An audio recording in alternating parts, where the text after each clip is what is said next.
What if I told you your child's medication might actually be doing more harm than good? I know that's a strong statement, but just hear me out. Risperidone, Onfacine, Ritalin, Prozac, Seroquel, I can keep going. These are some of the most common prescriptions I see given to children with developmental disabilities. But here's what no one talks about. Children with developmental differences are far more likely to receive what is called high-risk prescribing practices. What does that mean? I'm glad that you asked. It means medications that have high potential for harm if they are misused or wrongly prescribed. And here's the scary part. Nobody tells you this. Nobody sits you down at the doctor's office and says, hey, by the way, this prescription carries high risk for your child. Nobody talks about that. You walk in desperate for help. You walk out with a script in hand. And oftentimes, nobody explains to you what's really at stake. So in this video, I want to break this down for you. We're going to talk about why kids with developmental differences are so often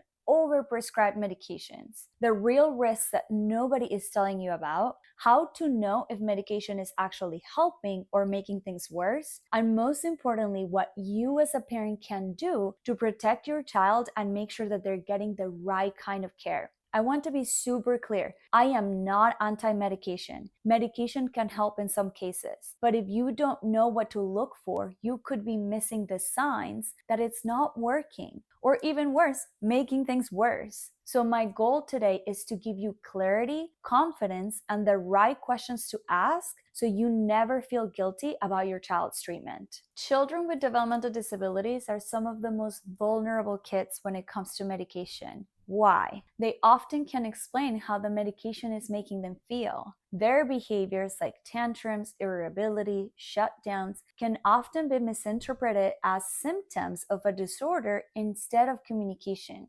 Another reason is that many healthcare providers simply don't have the training to assess and treat kids effectively. And most importantly, care is broken into small disconnected pieces. You have teachers on one side, parents over here, medical providers over here, therapies over there. No one is looking at the whole child across all environments like home, school, and therapy. So what happens? Well-meaning parents and providers put all of their hope into a pill, but the evidence shows it's not the magic fix that we want it to be. And in some cases, it can actually make things worse. Think of it like this. Imagine that your car starts making a weird noise. You bring it to the mechanic, and instead of checking under the hood, he just hands you a random part and says, here, try this. Would you feel confident in that? That's what's happening, actually quite similarly with some of these medications. Quick appointments, no comprehensive testing, and a prescription that may or may not even fit your child's actual needs. Let me tell you about a girl I worked with. She was 17 years old and she was given Adderall by a neurologist after a 20-minute parent interview. No assessments, no observations, no testing, no formal anything. The parents, like most parents, didn't know any better. They trusted the experts, so they gave it to her for years. When they finally came to me, they were desperate. Their daughter was struggling with mood stability, irritability, a ton of behavior challenges. Something just didn't add up. So we referred them to a psychiatrist who we partnered with, who believes in comprehensive child-centered care. And sure enough, the medication she had been on all of those years was actually making her symptoms worse. The parents looked at me and said, we just didn't know any better. And of course they didn't. Why should they? They went to the expert for a reason, but no one told them what questions to ask. No one told them what to look for. I'll give you another example. A teenage boy, about 16 or 17 at the time, he was on 8 different medications. Stabilizers, antipsychotics, stimulants, antidepressants, you name it, he was on it. The family was in crisis. They had called the police on him multiple times because they couldn't keep their home safe. Something really felt off. So we went with a second opinion, and this provider recommended taking him off on all of those medications carefully one by one so that we could actually see what he was like without all of those medications clouding the picture. By the time that he was off just 3 of them, he was already a different kid.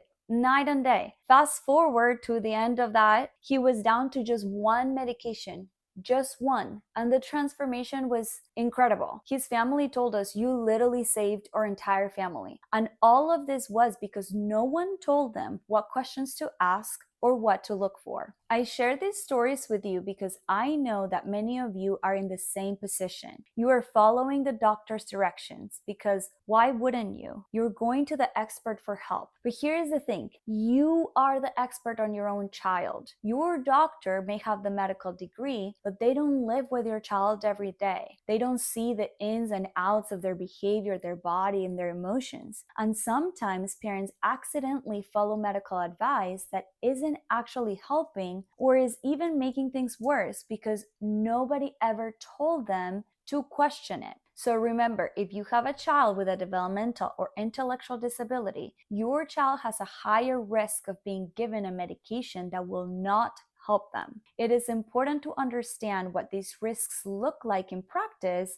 so you know what to look out for. It can look like your child being put on several medications at once. That's actually called polypharmacy. Or it could mean that your child stays on the same medication for years without anyone checking if it's still helping or not. Sometimes it looks like doctors using heavy antipsychotic medications as the first option instead of saving them as a last resort. And very often, kids are prescribed medications without anyone even knowing what the child was really like before starting the medication. Now, why does this happen? Because parents are desperate for relief. Providers feel pressure to offer a quick fix, and challenging behaviors often get treated like a medical problem instead of being understood from their root cause. Here's the thing.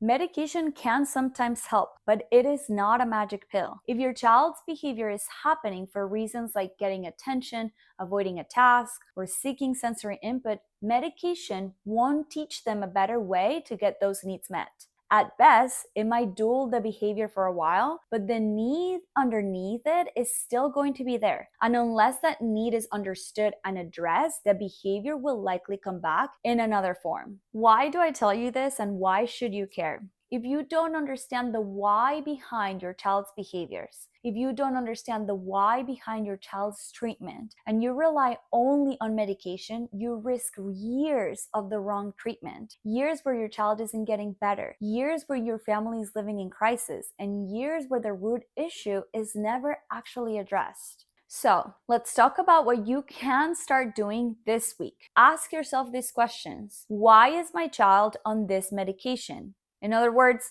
what specific behavior or symptom are we targeting? What change should I expect, and can I see it? Be clear on the goal. Track whether it's actually helping or not. Am I allowed to get a second opinion? Yes. Always yes. You do not need permission to ask more questions. And here's the thing. If you ask yourself those questions and you don't know the answers to them, it's a sign that you need more clarity. And the next step is super simple. Bring these questions and concerns to your child's provider. Ask them directly. What specific symptom is this medication supposed to help with? What changes should I realistically expect to see? How will we know if this is working or not working? You deserve clear answers, and if you don't get them, that's when you know it's time for a second opinion, because your child's health is way too important to leave it to guesswork. And here's the bottom line. Medication can sometimes be a piece of the puzzle, but it's never a substitute for truly understanding your child. Don't settle for, let's just try this and see what happens. Demand the data, demand the collaboration, and trust yourself. You know your child better than anyone. At the end of the day, your child doesn't need a magic pill. They need you, an informed, empowered parent who asks the right questions and insists on care that is both safe and effective. If this video spoke to you, don't keep it to yourself. Share it with another parent who might be struggling. And if you want more tools for understanding your child's behavior and supporting them without relying on medication, make sure to subscribe. I've got more videos coming your way.